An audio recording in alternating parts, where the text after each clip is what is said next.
If people are not listening to you, stop talking to them.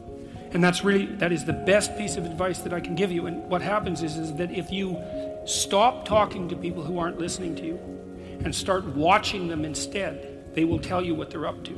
But so if you have things to say them, but you find people that will listen, talk to them. The ones who aren't listening, pull back. Because you're devaluing what you have to say by offering it to an audience that does nothing but reject it. And that's a good guideline to life in general. Don't underestimate the power of truth. There's nothing more powerful. Now, in order to speak what you might regard as the truth, you have to let go of the outcome. You have to think, all right, I'm going to say what I think. Stupid as I am, biased as I am, ignorant as I am, I'm going to state what I think as clearly as I can, and I'm going to live with the consequences no matter what they are. Now, the reason you think that's an element of faith. The idea is that nothing brings a better world into being than the stated truth.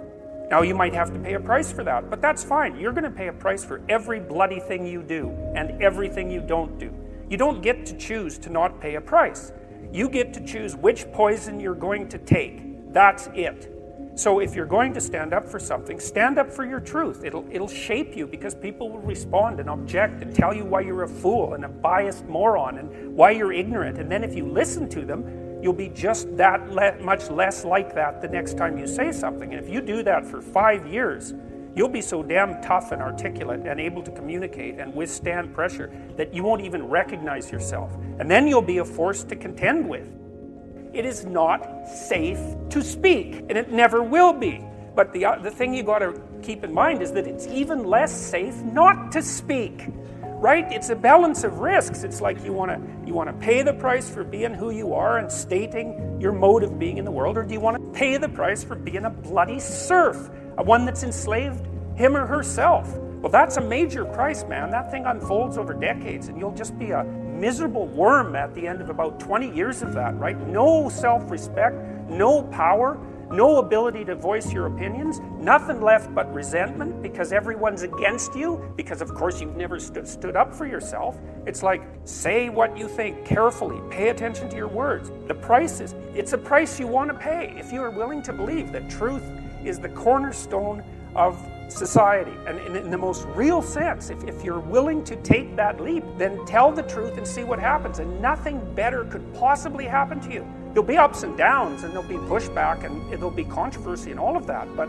it doesn't matter. The truth is what redeems the world from hell, and that's the truth. And we saw plenty of hell over the last 100 years, and we haven't learned a bloody thing from it. It's like, wake up, tell the truth. Tell the truth, or at least don't lie, and that's a start. And you got to understand that's a risk. I did a lot of counseling work with people who were, coaching work, I guess, with people who were fairly spectacularly successful, and they were usually workaholics. They're the sort of people that were like, they'd work 80 hours a week, just nonstop. That's just what they were like. And one of the things we were always trying to figure out was, well, how much should you work? Because one answer is you just work till you die, right? I mean, you just exhaust yourself. And well, that's not a good idea, and then you have to figure out why that isn't a good idea. It's got to be something like this, is that you don't want to do so much work that the amount of work you do interferes with the amount of work that you could still do, right? Because if you work like mad for 2 weeks and then you have to lie in a hospital bed for a month, that obviously isn't very productive. So you have to figure out how much you can work diligently, and then how much you have to recuperate so that you can get back up and work again. And that's, people have basically settled on something like this and given it the divine imprimatur. That's one way of thinking about it, which is, well, you can toil away for 6 days, and no wonder, because you have to work, but you should rest at least 1 day out of 7, because otherwise, well, you don't appreciate life. That might be part of it. And plus, I think it's more a matter of iterability, because one of the things that defines morality is the capacity to repeat something, right? So if something is properly structured in a moral manner, then you can do it over and over and over again without any degeneration. And so that's kind of like a relationship. If your relationship is negotiated, you can continue to negotiate it, and then you can have a relationship that lasts for a long time. You can do it today and next week and next month and next year. You can maintain it across time.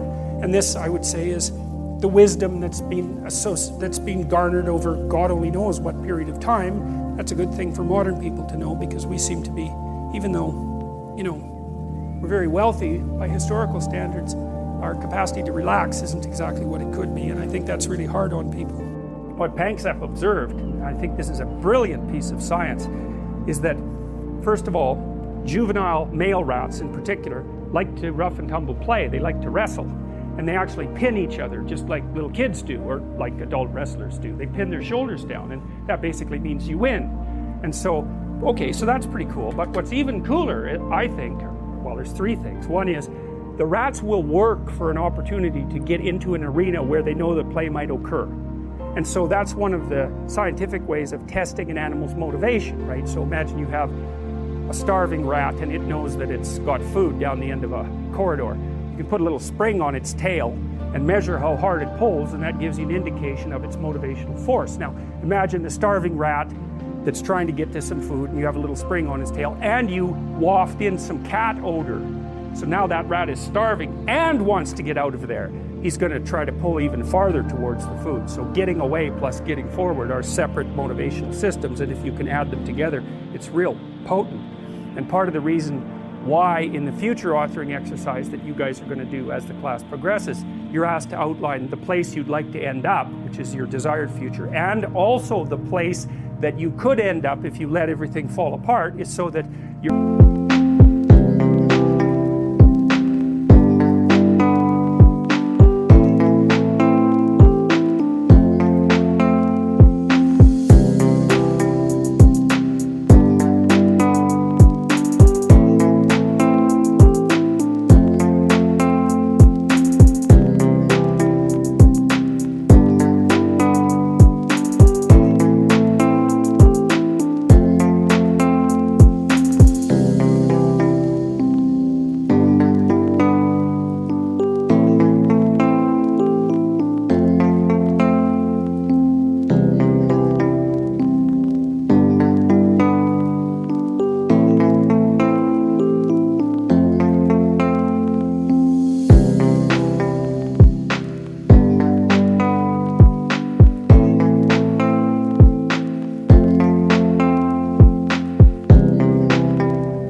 anxiety chases you and your approach systems pull you forward.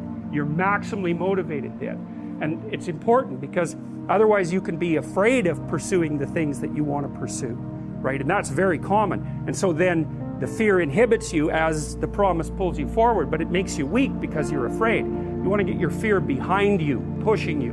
And so what you want to be is more afraid of not pursuing your goals than you are of pursuing them. It's very, very helpful.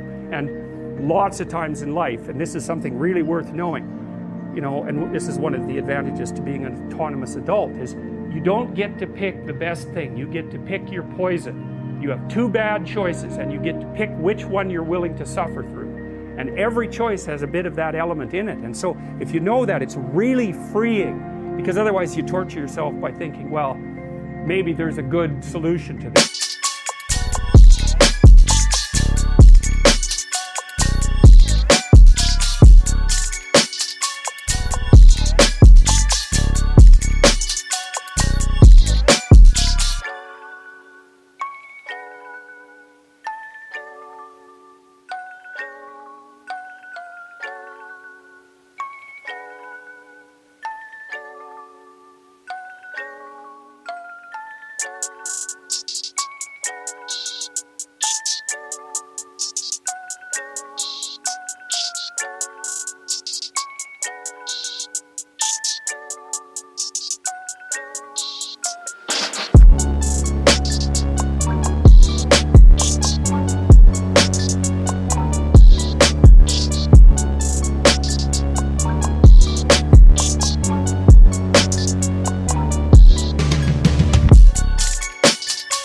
You know, compared to the bad solution. It's like, no, sometimes there's just risky solution 1 and risky solution 2. And sometimes both of them are really bad, but you at least get to pick which one you're willing to suffer through, and that actually makes quite a bit of difference, because you're also facing it voluntarily then, instead of it chasing you, and that is an entirely different psychophysiological response. Challenge versus threat, it's not the same, even if the magnitude of the problem is the same. And so putting yourself in a challenging, let's call it mind frame, you can't just do that by magic. Putting yourself in a challenging mind frame is much easier on you psychophysiologically, because you don't go into the generalized stress response to the same degree. And you're activating your exploratory and seeking systems, which are dopaminergically mediated and that involve positive emotion. So if you can face something voluntarily rather than having it chase you, it's way better for you psychophysiologically. So that's partly why, well, it's worthwhile to go find the dragon in its lair instead of waiting for it to come and eat you. So, and especially when you also add the idea that if you go find the dragon in its lair, you might find it when it's a baby instead of a full-fledged bloody monster that is definitely going to take you down.